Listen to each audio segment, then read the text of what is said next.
Hypertonic saline, its mechanism of action and when it's used. Hypertonic saline is crystalloid intravenous fluid composed of sodium chloride dissolved in water with a higher sodium concentration than normal blood serum. It's used to manage severe hyponatremia, elevated intracranial hypertension, cerebral edema, even shock and hypovolemic shock. Hyponatremia occurs when serum sodium is less, and when there is decrease in serum sodium, this may lead to coma and seizure. Its concentrations mainly 3% sodium chloride and 23.4% sodium chloride. The mechanism of action by creating an osmotic gradient pulls the water from intracellular interstitial space into intravascular space. This leads to cellular dehydration and vascular volume expansion.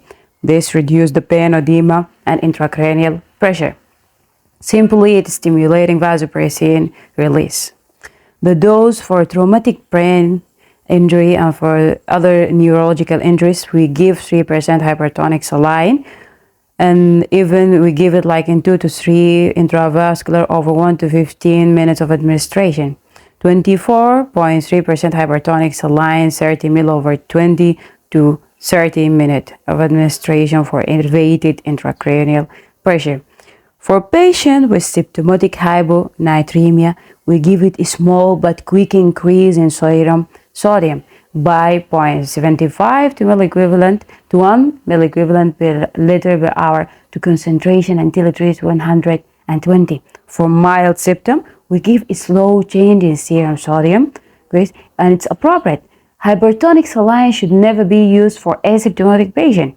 We just give it for symptomatic patient. Its administration through the use of central intravenous access because the osmolarity is greater than 900.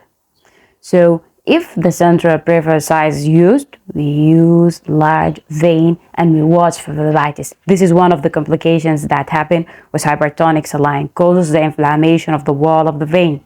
So know that for patients with symptomatic hyponatremia, the point is to decrease the symptoms and have serum sodium from 120 to 125 milliequivalent per liter to have serum sodium like this.